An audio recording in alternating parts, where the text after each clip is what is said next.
Hello, viewers and subscribers. Welcome to Blackford's Art of Learning. In today's 7th grade lesson, we will focus on RL 7.9, comparing and contrasting genres.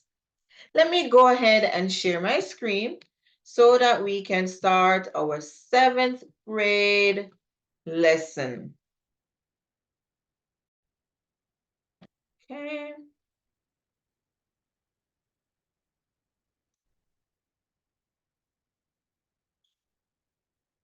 All right, welcome to middle school. And we're going to go to our middle school learning pathway.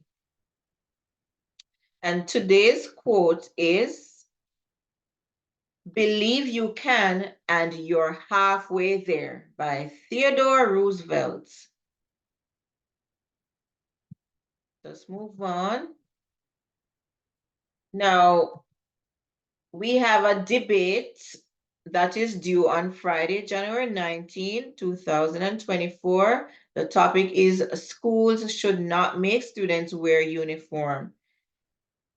So remember your debate steps while you're preparing your debate, and then your debate for first speaker, you will utilize this template.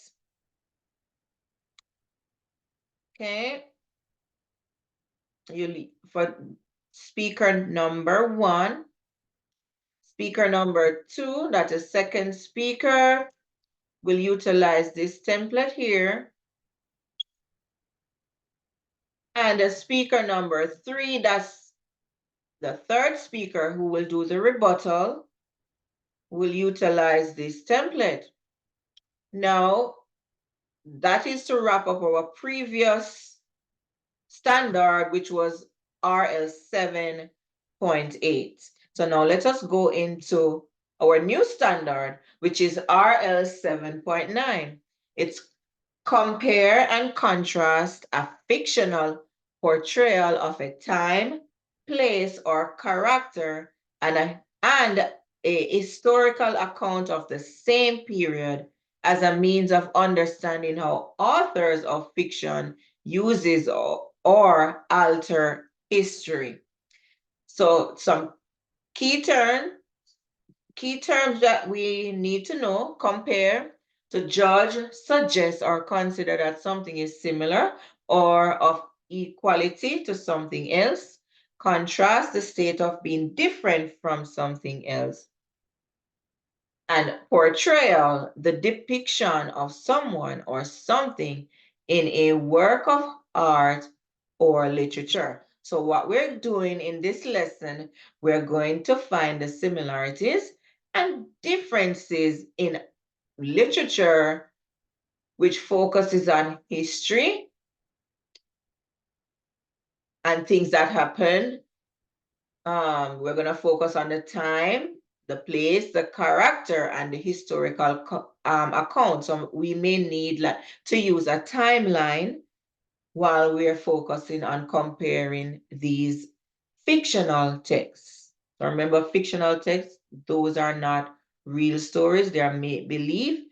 You also have realistic fiction. That means it can happen in real life, but it was not a real story, but it can happen. So let us look at this anchor chart, these two anchor charts. So we're comparing and contrasting. And when you are comparing, you are looking for similarities between two things. When you are contrasting, you are looking for differences between two things.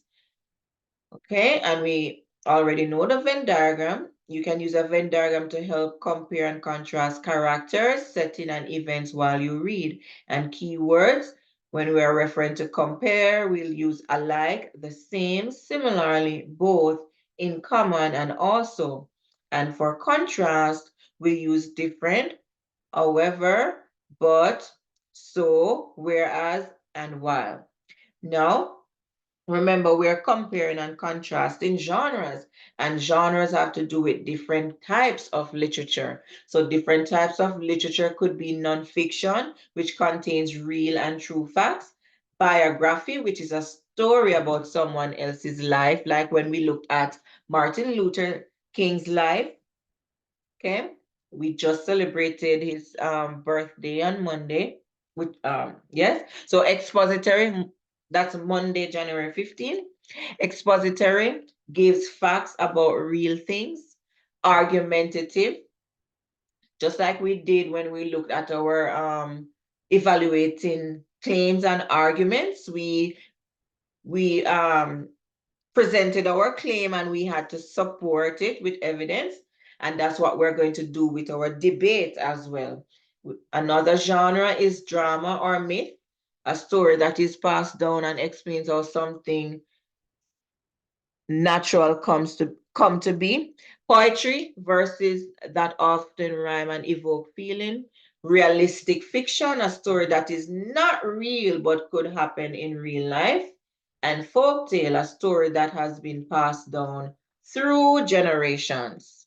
Okay, now let's move on, and we're going to look at the 7th grade video of historical sources, and it's an analysis, and we're going to compare and contrast these historical sources.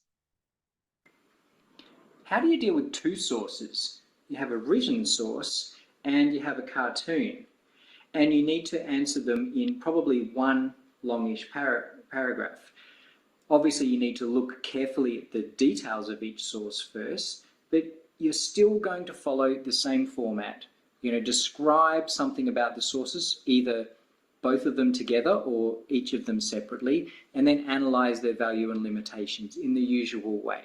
So let's have a look at these sources. Without going into too much detail, this is from the study of the Arab-Israeli conflict, or the search for peace in the Middle East, and we have two perspectives on the same events at a very similar time.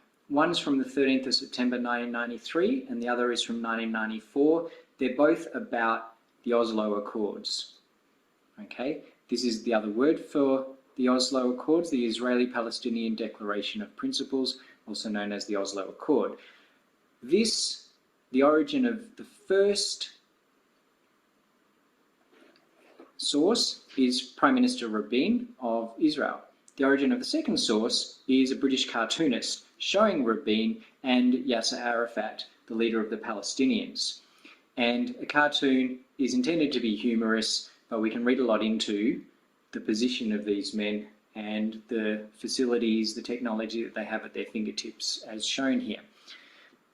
All right, just looking at origin and purpose, we have the origin of this being the Israeli Prime Minister, the date being the occasion of the actual signing of the Accords. So it's the day on which he signed an agreement with the Palestinians. The motive is to explain why Israel has decided to sign these principles and what he expects the Palestinians to do in response. And the audience is really interesting. He's in Washington. So there's Americans there, but the world's press is there and is being reported back to Israel, is being reported in Palestinian territories, and is being reported all around the world. We could say a lot about the audience when a senior political figure signs something important. The Guardian is a British newspaper. The audience is British readers. The British Empire had a lot to do with this region in the early part of the 20th century, and in some ways its decisions resulted in some of the situations and the conflict between Arabs and Israelis today. So British people have followed this conflict closely. And we see Rabin in a very modern tank, fully armed, shaking hands, because the agreement is about shaking hands between the two people, but he's shaking hands with Yasser Arafat, who's in a little toy car with no weapons, no visible resources at his disposal. His tiny flag there, the giant Israeli flag with Rabin here. And we can see this is not a meeting of equals, although the language here might suggest that they should live side by side. as human beings, as free men. This is an opportunity to contrast two perspectives in two sources. All right, boys and girls, I hope you have listened to the video and you have seen how they compare these two texts showing history. So the first one was showing the Israel Prime Minister signing an agreement with the Palestinians, and they were in Washington, and everything that they were doing was being reported back to Israel. And then in the picture, it showed this was from the British newspaper, and the audience now was the British people.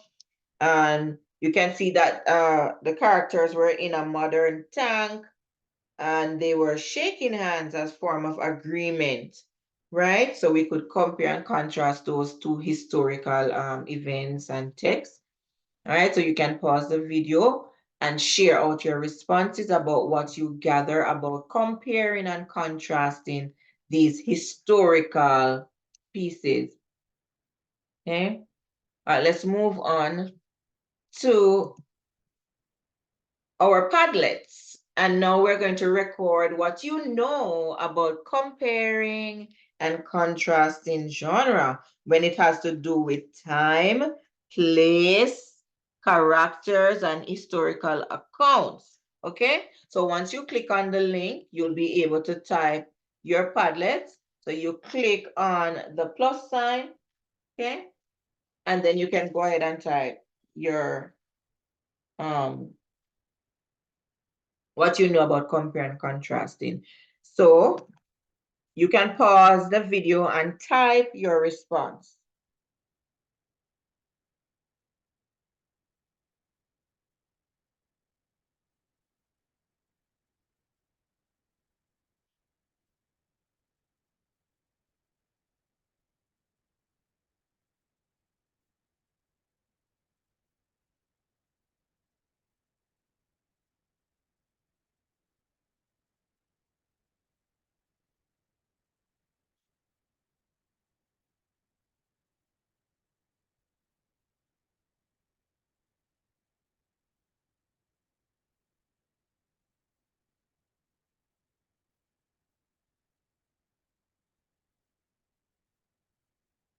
Okay. And once you're finished, you publish what you have written. All right, let us go ahead and continue with our lesson. And here are some academic vocabulary that we need to know. Compare, notice what is similar. Contrast, notice what is different. Similar means alike. Patterns of events, things that happen. Genre, a category of literature. Theme, the moral or lesson of a story. Now let's learn more about it. And now, before we get into our lesson, we are going to do a pre-assessment. All right, we click on this link, or you can utilize the printed copy, the paper copy that I'm going to give to you, or you can do it on your computer. You have two options. Now, a pre-assessment provides a way for teachers to gather information about students' knowledge of the topic before instruction, right? So you are going to do this activity, narrow escape, and that's a pre-assessment, a narrow escape. So what you're going to do is read it. You're going to compare a narrow escape to covered wagons in early America, and then answer the questions. I won't discuss this since it is a pre-assessment, right? But I'm going to pretend that you're working on it. So let's just read it for the sake of the audience. Read the story and the selection, then answer the questions. Okay. Thank goodness it finally stopped raining. Abby said as she and her twin brother Nathan watched Pa help Ma in the wagon. Their parents were headed to town to buy some much needed supplies. The recent purchase of a wagon allowed their parents to make their journey there and back within a day. Abby inched nearer to Pa and held out her hand, expecting to be helped into the wagon. I'm afraid you and brother will have to stay, Pa said. The horses won't be able to haul all of the supplies if you two come along. This time we need a lot of supplies as our cupboards are just about bare, Ma added. But now that we have got to the wagon, we can go into town more often. Next time you can join us, she said, smiling reassuringly. Pa's face became stern. Now remember, Lars Creek is swollen near double from our week of rain. No fishing, you hear? We'll see you after sundown. As the wagon moved slowly out of sight, Abby turned to Nathan. Let's go blueberry picking. The blueberry bushes grew on the other side of the creek. Nathan remembered Pa's words and knew he should argue, but his mouth was already watering at the thought of Abby's scrumptious blueberry cobbler. The creek was higher than the twins had ever seen it. Instead of its usual gentle murmur, the water sounded angry. It rushed between the rocks with the force of a runaway train. The twins had typically used the trunk of a downed tree to get across the creek. Today, this makeshift bridge was wet and slippery. Nathan crossed slowly. He turned to see Abby behind him and breathed a sigh of relief. A few more steps and ah! Abby screamed as her foot slipped. She toppled into the foamy water, which swept her downstream as if she weighed less than a leaf. Nathan yelled too. His bare feet pounded the ground next to the creek as he ran, trying to keep sight of his sister. Where was she? There. Abby had managed to grab some thick reeds growing near the bank. She gripped them desperately. Nathan cast his eyes wildly, looking for something, anything that would help him bring her safely to shore. He found a long branch. It would have to do. Though badly frightened, it took time to set his feet securely before extending the branch to Abby. He knew that if he were not careful, he would end up in the water as well. It required all of Nathan's strength to pull Abby safely onto the bank. He looked at her pale face, knowing it mirrored his own. She was muddy and scared, but fine, at least until they confessed their reckless behavior to Ma and Pa. So I won't discuss it since it's a pretest and I want to gather what you know. Covered Wagons in Early America by Theresa Harrison. So we're going to compare this text to the previous one. Prior to the invention of the train and the motor vehicle, the covered wagons was a vital means of transport for many Americans. The first covered wagons were created in the early 1700s in the Conestoga River area of Pennsylvania. These wagons, known as the Conestoga wagons, were pulled by teams of 6 horses or oxen and were used mainly to convey materials locally. Rural families use these wagons to haul goods to and from urban markets because the Conestoga wagons were large and heavy. Because the Conestoga wagons were large and heavy, families limited the weight of what they carried. The wagons were not ideal for long distance travel. Later, new wagons were designed for this purpose. Long-distance wagons such as the Prane schooner were especially common in the early to mid-1800s. During this period, many pioneer families made the long journey west to settle the frontier. The flat bottom of the Prairie schooner created space for passengers to sit, and its low sides allowed travelers to pack boxes along the inside walls. Additionally, feeding and caring for horses during this travel was often burdensome. The prairie schooner's ability to be pulled by just one or two horses made it practical for long journeys. Covered wagons caused life to be easier for early Americans, whether traveling to the nearest town to purchase supplies or across the country to start new lives. Covered wagons help people accomplish many tasks and goals. All right, you can read this a second and also a third time before you attempt to answer your questions for this pre-assessment. So you will have 4 questions, 3 multiple choice and an open-ended question. Okay, so you can pause the video and then complete this and submit your answers to me. The answers to this pre-assessment will be in the description. All right, let us move on. We're going to go to our story that we're going to read today on comparing and contrasting genres. So I'm going to use the picker wheel to select someone who is going to read for us today. All right, let's see who it's gonna be.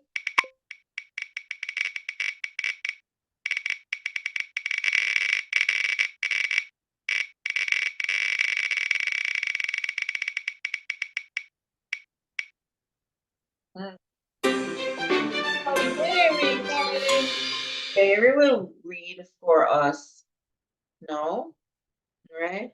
So comparing and contrasting genres. Have you ever seen a movie about an important part of history, such as the civil rights movement, that included fictional characters? So remember, we just looked at Martin Luther King, right? So this should be, you should be familiar with the civil rights movement, the fight for equality and justice for Black people.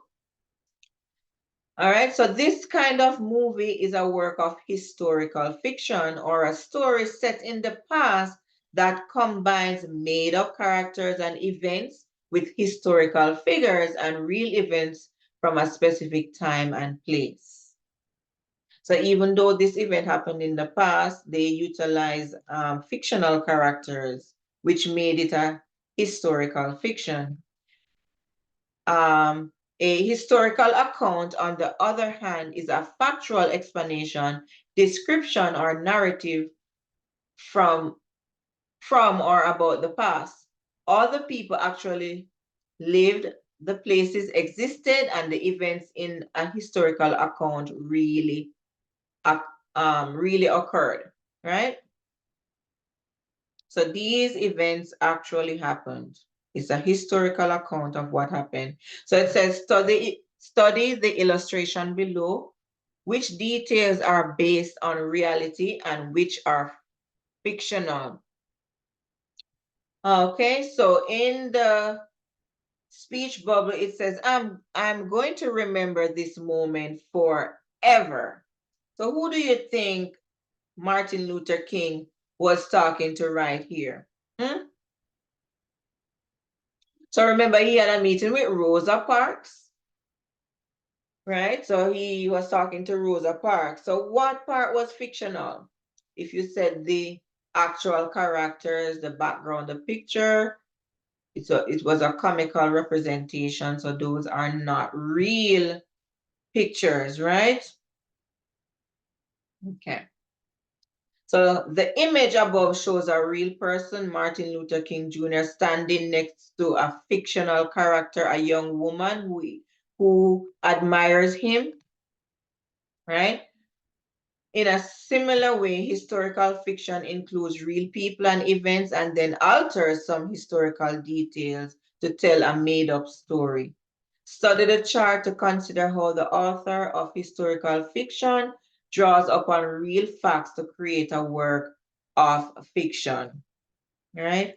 How historical fiction uses history.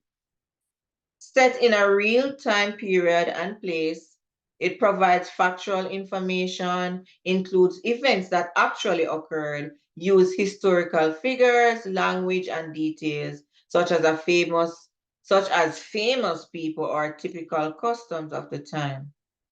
How historical fiction alters or changes history. So plot combines real and made up events.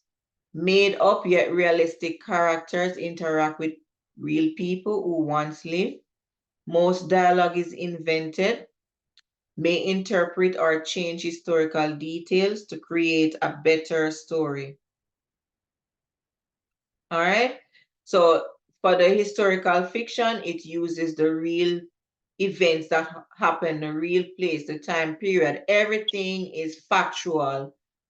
But for when they alter it now, it's based on what happened in history.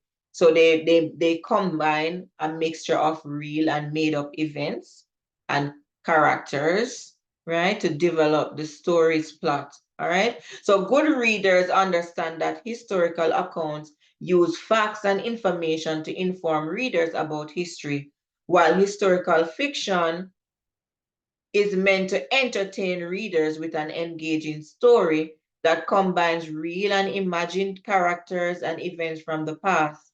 As they read, good readers are aware of these differences and are careful to separate fact from fiction. Okay? Now let's continue.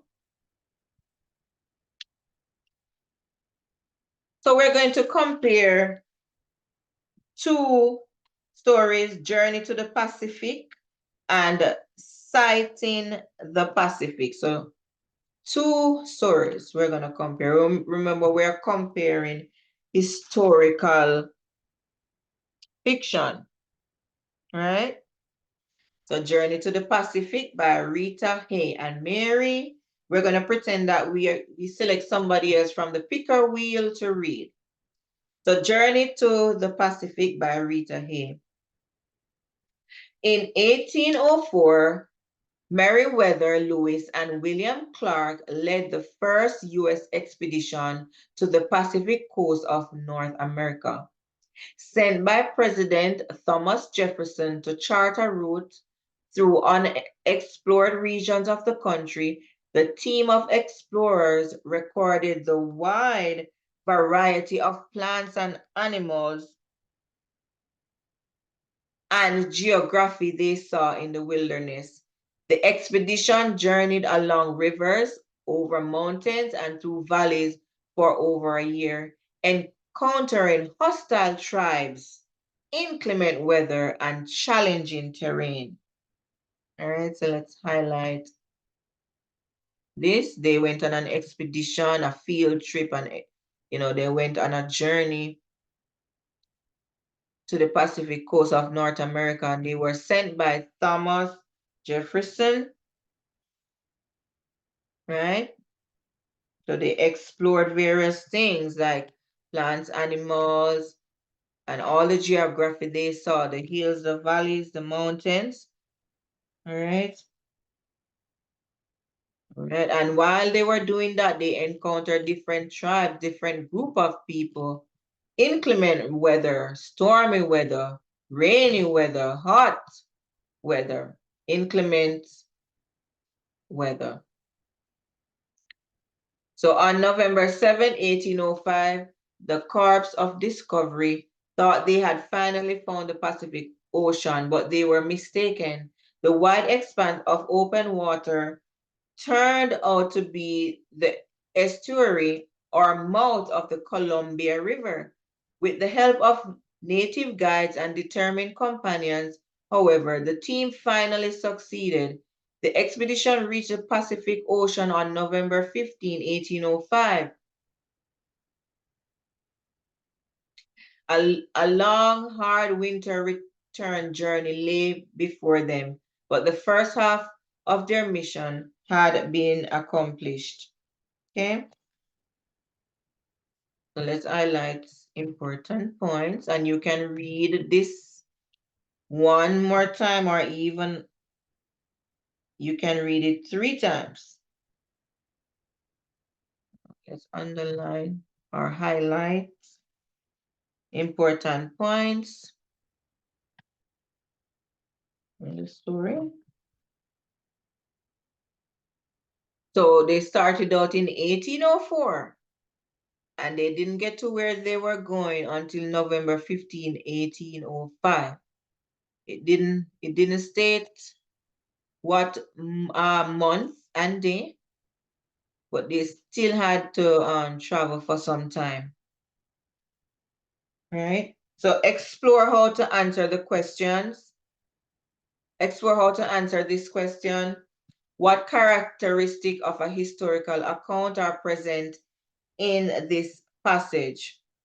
This historical account of Lewis and Clark's expedition includes many details about their journey. So underline examples of facts, people, and places that present history. So we just did that. We highlighted Meriwether, the Pacific Coast, the dates. Okay, so right, we highlighted the dates. They got to Columbia River in November 17, 1805. So November 7. And they thought that they were in the Pacific Ocean, but they were wrong. But they eventually got there on November 15, 1805. Okay. So fill in the first column of the chart below with facts from the account. After reading the fictional story on the next page and additional details, add additional details to the second column of the chart. So this one has historical facts. What are some historical facts that were in the story? Yes, Meriwether Lewis and William Clark began an expedition to the Pacific coast in 1804. Thomas Jefferson had asked them to make this journey. The expedition was called the Corps of Discovery, right? They mistook the estuary of the Columbia River for the Pacific Ocean on November 17, 1805. But then they found the Pacific on November 15, 1805. Let us go ahead and type in our information. You can pause the video.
Okay, so once we have finished typing our written response, let us go ahead and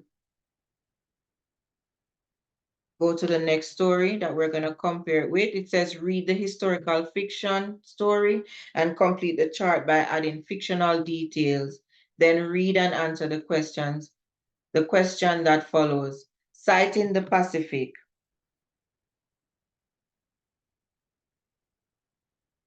As the weary explorers reached the top of the hill, Mr. Lewis let out a cry of delight.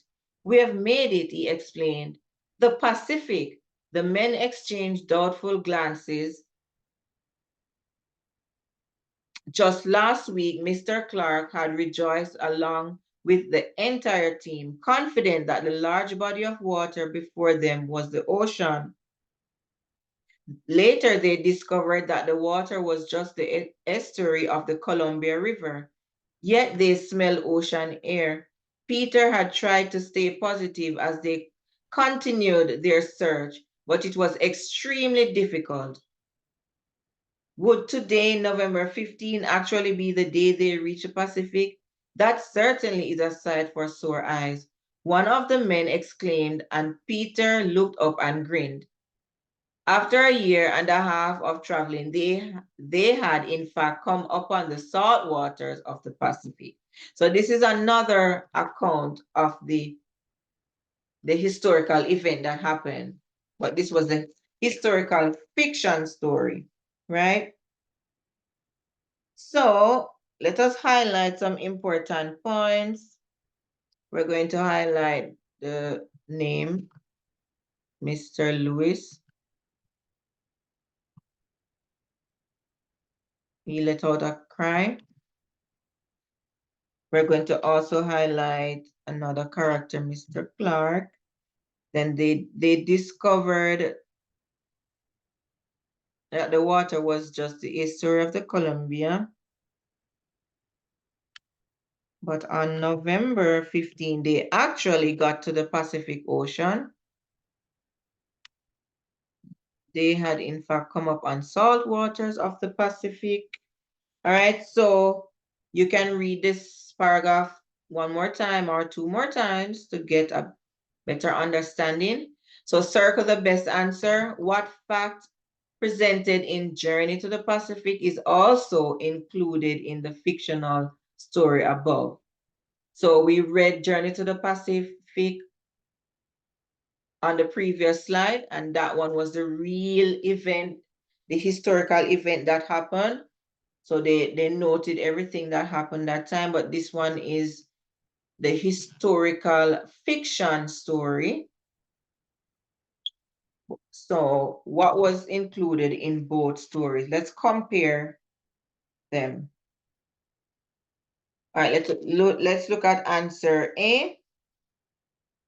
So Peter played a key role as a member of Lewis and Clark's team. Do you think this was also included in the Journey to the Pacific? No. So Peter is a fictional character. So this Peter could not have been mentioned in the Journey to the Pacific, which was the real account of the historical events that happened. And B, let's read B. Some of the explorers felt that the ocean was a sight for sore eyes. Was this included in the one we read first, the Journey to the Pacific? No. So this answer is incorrect. It cites a dialogue from the story that is most likely fictional, right? Let's look at C. Peter tried to keep up his spirits during the expedition. Well, no facts actually supported this idea. This was not mentioned at all. No, there was nothing to back up that claim. So our most suitable answer is D. the explorers had mistaken an estuary for the Pacific Ocean. So this was definitely in both. See, right here they discovered was just the estuary of the Columbia River, and same thing in this historical account. Let's find it. So it turned out to be the estuary of the, or mouth of the Columbia River. Okay. Now let's do our written response. Describe how the author of Sighting the Pacific used and altered historical details about the Lewis and Clark expedition to tell a story. So in the previous story, that was a historical account, the real thing, everything that happened, the time, the place, the event. But the author used this historical event to create a story. So they want us to tell or to describe how the author altered this detail. So how did he alter the detail? Okay, so you can pause the video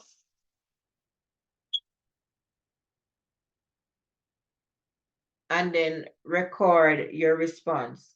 So as we can see in this account, he used other fictional characters. They also mentioned different dialogue that may have happened about how they rejoice. And one person said, "We have made it." Okay. So they use different quotations, fictional characters to bring out the story. So we can add that to it. The author included fictional characters like Peter. We can remember Peter was mentioned. In addition, the author utilizes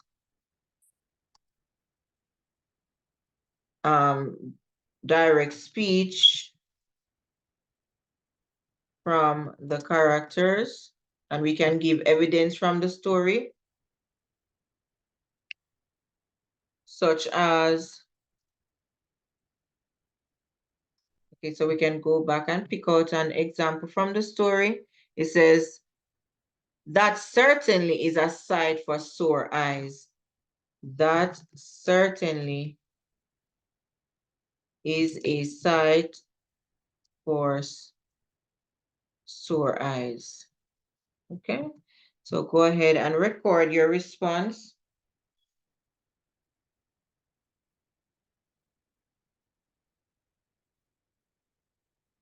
And you can pause the video to record your response. Okay, boys and girls, thank you for your hard work that you have done. And now you're going to work on your own in your groups. We're going to be doing small group, and I will be working with a group at my table. So please remember the rules of the small group. You do not interrupt the teacher at the group. You work as quiet as possible with in your group or individually. If you need something, you indicate by raising your hand, but you do not get up from your seat. You're going to be working on Nearpod, comparing and contrasting. As usual, you're going to type your name.